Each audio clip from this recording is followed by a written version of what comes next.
Hi there, and welcome to the third episode in this Automobilista 2 track guide series, which takes us to Daytona. It's the 24 hours this weekend, and I thought, well, if you're not watching the Daytona 24, you're probably going to be driving it, so it's the perfect time to talk about the road course. And you're getting two track guides in one this time around, as I thought, as the race itself is multi-class, it would make a lot of sense to look at both the LMDh cars and the new GT3 Gen 2s. And to mix things up from previous videos as well, we're looking exclusively at the cars that BMW offers in each class, so the M Hybrid V8 and the new M4 GT3. So, as ever, we're running a default date, 2 PM, and a green track, but the default date this time actually puts us in February, so we'll be dealing with much lower track temperatures, and as a result, we won't need to worry about tyres overheating. Just like in previous guides, we're going to reset the setup so it's at default, and then put 60 litres of fuel into the car. The setup changes I'm going to make are very similar to what I did in the Le Mans track guide video, but with some notable changes, which I'll discuss. Firstly, I'm taking a click of downforce off the rear. That's just to help us get to our top speed a bit more quickly, but we're going to leave the roll bars where they are this time around.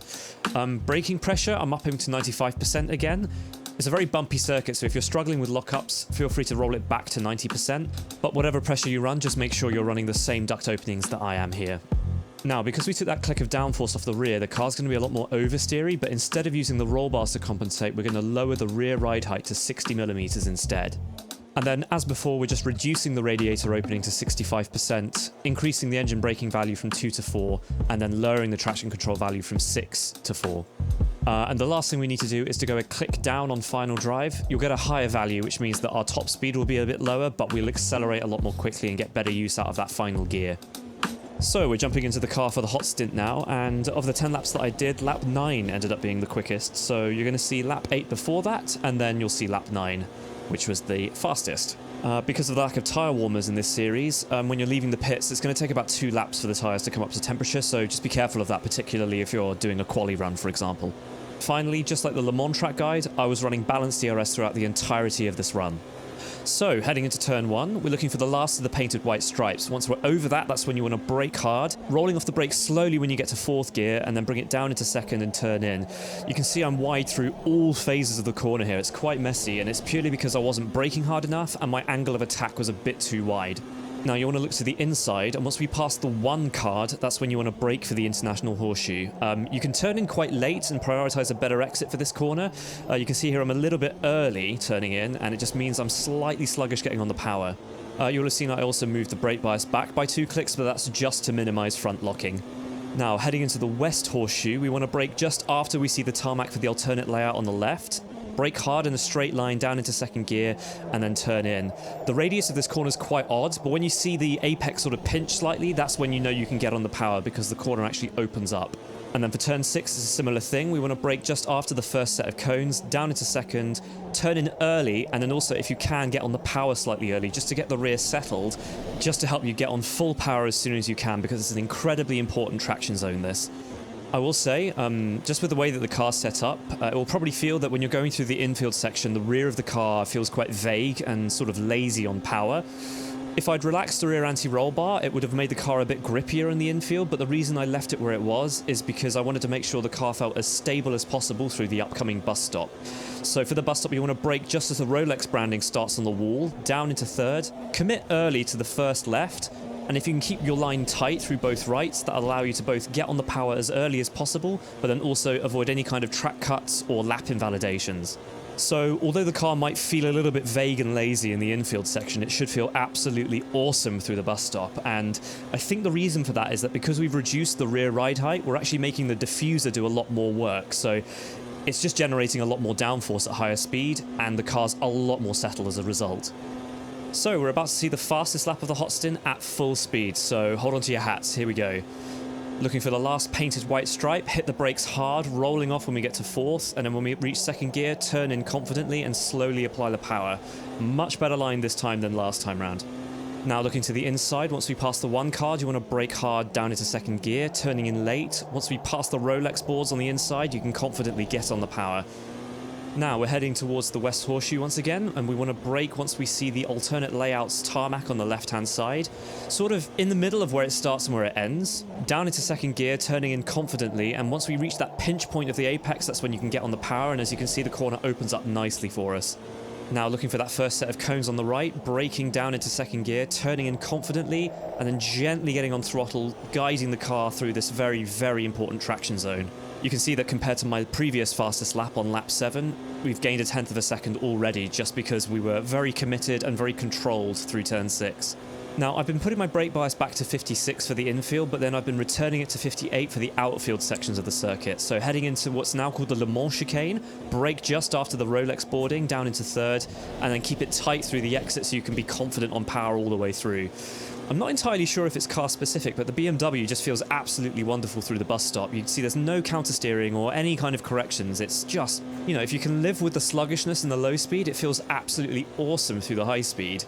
But anyway, there isn't much to talk about now. We're just waiting for the line to come. Just keep it as tight as possible, and that's a lap of Daytona.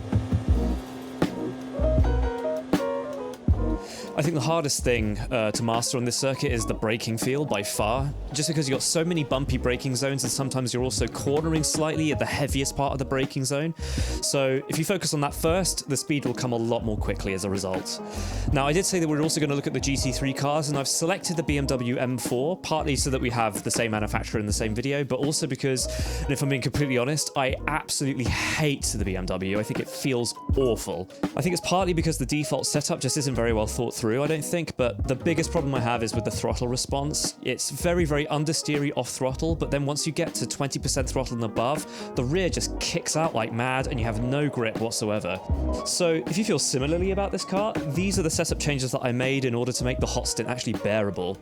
So once again, the setup's being put back to default. I'm putting 60 litres of fuel into the car, and then I'm going one click lower on rear downforce. I'm increasing the front ducts by 2 clicks and putting the brake pressure all the way to 100%, because with this car we actually have ABS to kind of help us out.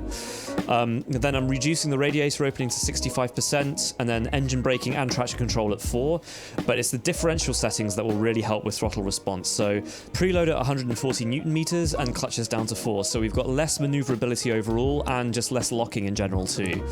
And just like with the LMDh, I'm going one click lower on final drive, so the car's actually maxing out at the end of the front stretch. So jumping into the M4, it was the very last lap of the hot stint that was the fastest, so we're going to look at just that one lap. Braking zones between the LMDh and the GT3 cars aren't hugely different. In the GT3 car, because of that extra brake pressure that we've got and the ABS, we can actually push the braking zone a bit further towards the corner by about 10 meters or so. I primarily want to talk about the sort of vehicle dynamics that have changed now that we've changed the differential settings in particular. So I said before that the rear end could be incredibly oversteery once you're on full power, and that's still kind of the case, but that loss of grip that you might feel on corner exit is going to be far more subdued, and the traction control will give you a lot of time to kind of save the car and do some course correction. Now, that being said, that sort of 10% throttle range was already understeery beforehand, so it's actually even worse now. So what you're going to be doing sort of in the mid-corner, you're going to be sort of jiggling the throttle just to try and coax the rear into a bit of a slide.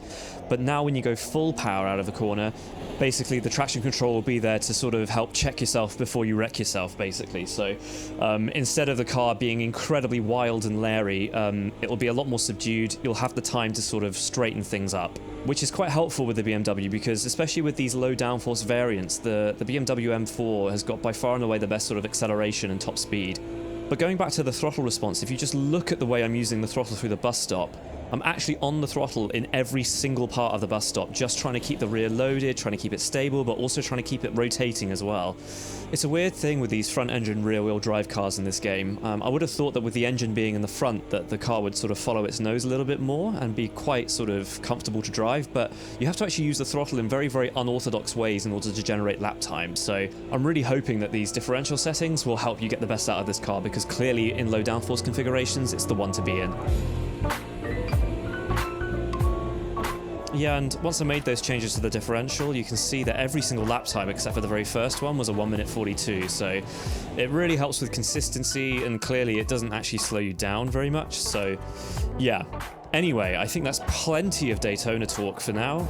Yeah, hopefully this video was useful in terms of just helping get a bit more comfort with the circuit. And I also hope that it helps you have more fun, because, you know, racing around here is just, it's just great. So yeah, thank you so much for watching, and I'll see you in the next one.